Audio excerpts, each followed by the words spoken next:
Assalamu alaikum students. In this video we will discuss minerals and types of minerals. इस video के अंदर हम minerals को देखेंगे, उसकी इकसाम को देखेंगे। सबसे पहले हम देखते हैं कि मिनरल्स होते क्या हैं। हम डेफिनेशन ऑफ मिनरल को डिस्कस करने जा रहे हैं। Minerals are naturally occurring inorganic crystalline substances with specific chemical and physical properties. Minerals क्या होते हैं? नेचुरली अकरिंग, कुदरती तौर पर पाए जाने वाले इनऑर्गेनिक क्रिस्टलाइन सब्सटेंसेस। सबसे पहले मिनरल के बारे में ये समझ लें कि ये क्या है, नेचुरली अकरिंग क्रिस्टलाइन सब्सटेंसेस हैं, ठीक है। और उन क्रिस्टलाइन सब्सटेंसेस की कुछ स्पेसिफिक फिजिकल और केमिकल प्रॉपर्टीज़ भी होती हैं। तो मिनरल्स क्या हुए? Naturally occurring inorganic crystalline substances. Mineral क्या है? Crystalline substances with specific physical and chemical properties. ठीक हो गया। प्रॉपर्टीज ऑफ मिनरल्स को हम डिस्कस करते हैं कि मिनरल्स जो हैं उनकी कुछ खसूसियात होती हैं। जो जर्नल हम पढ़ रहे हैं उसकी हम 3 खसूसियात को इसमें डिस्कस करने जा रहे हैं। सबसे पहले है कि 2 fundamental characteristic of minerals that distinguish it from all other minerals are its chemical composition and crystalline structure। एक मिनरल जो है वो दूसरे मिनरल से नहीं मिलता। एक mineral, one mineral is different from other mineral. ठीक है। क्यों डिफरेंट है? क्योंकि उसकी केमिकल कंपोजिशन और क्रिस्टलाइन स्ट्रक्चर जो है वो दूसरे मिनरल से डिफरेंट होगा। तो फिर क्या है?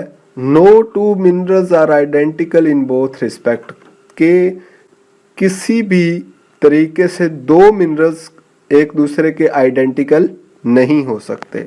उसके बाद हम इसकी एग्जांपल देखते हैं। Iron is mineral until it does not loses its crystalline structure। जब तक आयरन अपना क्रिस्टलाइन स्ट्रक्चर लूज नहीं करता तब तक उसको क्या कंसीडर किया जाता है? एक मिनरल के तौर पर कंसीडर किया जाता है। तो हमने सबसे पहले डेफिनेशन ऑफ मिनरल को देखा।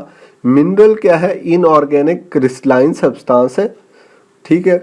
उसकी कुछ फिजिकल प्रॉपर्टीज भी होती हैं और केमिकल प्रॉपर्टीज भी होती हैं जो कि हर मिनरल को असाइन होती हैं, हर मिनरल की स्पेसिफिक होती हैं, खास होती हैं, ठीक है।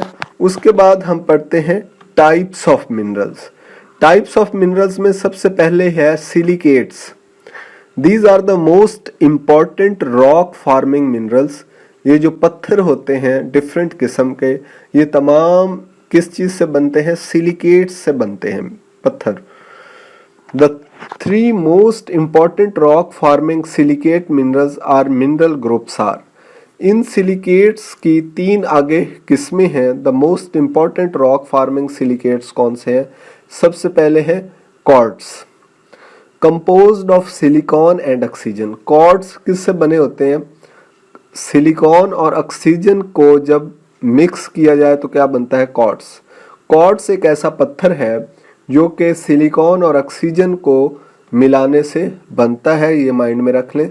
सिलिकेट्स की जो पहली इंपॉर्टेंट रॉक फार्मिंग सिलिकेट है वो कौन सी है? क्वार्ट्स, जो कि सिलिकॉन और ऑक्सीजन के आपस में कंपोज होने से बनता है। इट इज़ ऑफन वाइट और क्लियर। इसका जो आमतौर पर कलर होता है वो कौन सा होता है? वाइट होता है और ये क्लियर होता है। Due to impurities it may also be reddish, purple और other colour. It's common mineral is it is common mineral in river sands and most beach sands. तो ये ज्यादातर कहाँ पे पाया जाता है? रिवर सैंड्स, दरियाओं की जो मिट्टी है या फिर बीच की मिट्टी है, वहां पे कौन से पाए जाते हैं? क्वार्ट्स। तो ये सिलिकॉन और ऑक्सीजन से मिलकर बनते हैं। इनका कलर वाइट होता है, लेकिन अगर इसमें इम्प्योरिटीज आ जाए तो फिर इसका रेडिश या पर्पल कलर हो सकता है। दूसरे नंबर पर सिलिकेट्स की जो इम्पोर्टेंट सिलिकेट्स हैं वो है feldspar, composed of alumino silicates of sodium, potassium and calcium. Feldspar जो है वो alumino silicate of sodium, potassium और कैल्शियम से बना होता है। दीज आर वाइट, ग्रे और पिंक एंड फेयरली हार्ड। ये उस क्वार्ट्ज से ज़्यादा हार्ड होते हैं फेल्डस्पार, और ये इनका जो कलर है वाइट भी हो सकता है, ग्रे भी हो सकता है और पिंक भी हो सकता है। बनते किससे हैं? Alumino silicate of sodium, potassium and calcium. Sodium, potassium, calcium को माइंड में रखना है और उसके साथ एल्यूमिनो सिलिकेट्स लग जाते हैं तो क्या बनता है? Feldspar. These are important commercial minerals in ceramics and industries। ये जो सिरामिक से बर्तन वगैरह बनते हैं ये तमाम किससे बनते हैं? फेल्डस्पार से। उसके बाद सिलिकेट की तीसरी किस्म है फेरोमैग्नीशियम। These are the group of silicates in which silicon and oxygen combine। Silicon और ऑक्सीजन जो है वो कंबाइन होती है with iron and magnesium. Quartz किससे बना था? वो भी सिलिकॉन एंड ऑक्सीजन से बना था, लेकिन उसमें आयरन एंड मैग्नीशियम का रोल नहीं था। लेकिन यहाँ पे क्या है? फेरोमैग्नीशियम में silicon and oxygen combine with iron and magnesium to form ferromagnesium. ठीक है। Generally found as dark minerals. ये डार्क मिनरल्स होते हैं, ब्लैक हो गया, जो भी डार्क कलर्स हैं पत्थरों के, वो कौन से हैं? फेरोमैग्नीशियम। उसके बाद सेकंड टाइप ऑफ मिनरल की तरफ आते हैं, वो है carbonates. From an environmental point of view, अगर हम माहौल के पॉइंट ऑफ व्यू से देखें, the most important mineral is calcite which is calcium carbonate. Calcium carbonate या कैल्साइट जो है वो इन्वायरमेंटल पॉइंट ऑफ व्यू से बड़ा इंपॉर्टेंट है।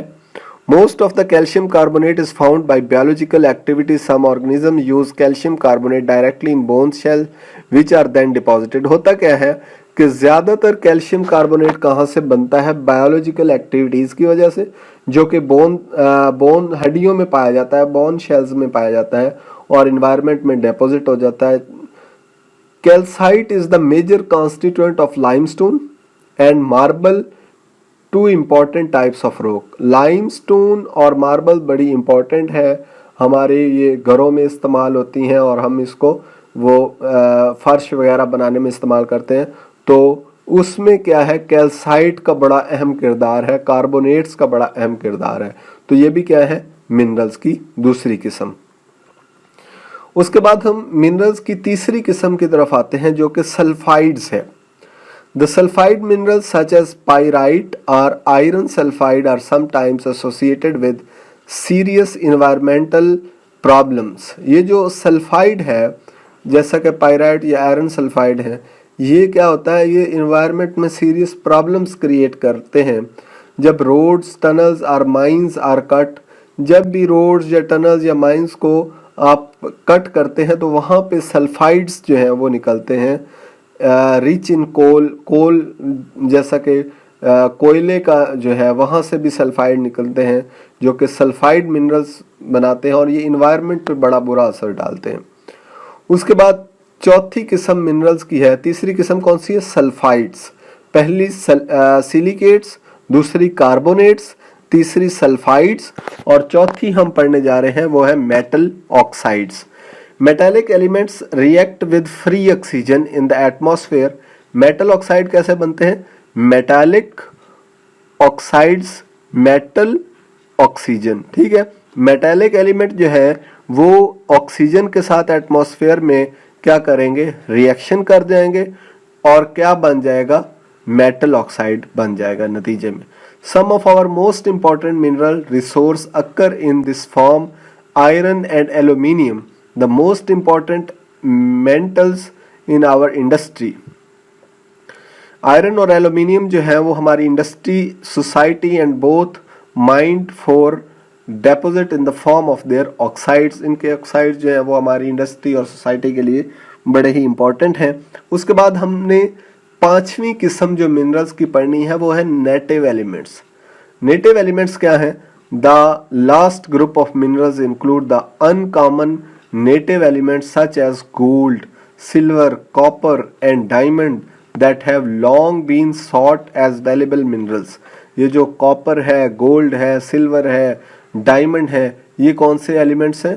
मिनरल्स हैं, नेटिव एलिमेंट्स के मिनरल्स हैं। ओके। उसके बाद ये क्या सोचे जाते हैं कि ये बहुत वैल्यूबल है। ज़ाहिर बात है इनकी प्राइसेस जो है वो बड़ी अहम किरदार अदा करती हैं हर सोसाइटी के अंदर। दीज अकर इन स्मॉल एक्यूमुलेशंस, तो ये स्मॉल एक्यूमुलेशंस के अंदर जो है वो पाए जाते हैं, उसके बाद इनको प्योरीफाई कर दिया जाता है। तो ये थी आज की वीडियो। अगर आपको पसंद आई तो इसको हमारे इस चैनल को सब्सक्राइब कर दें और वीडियो के नीचे कमेंट कर दें। Thank you very much.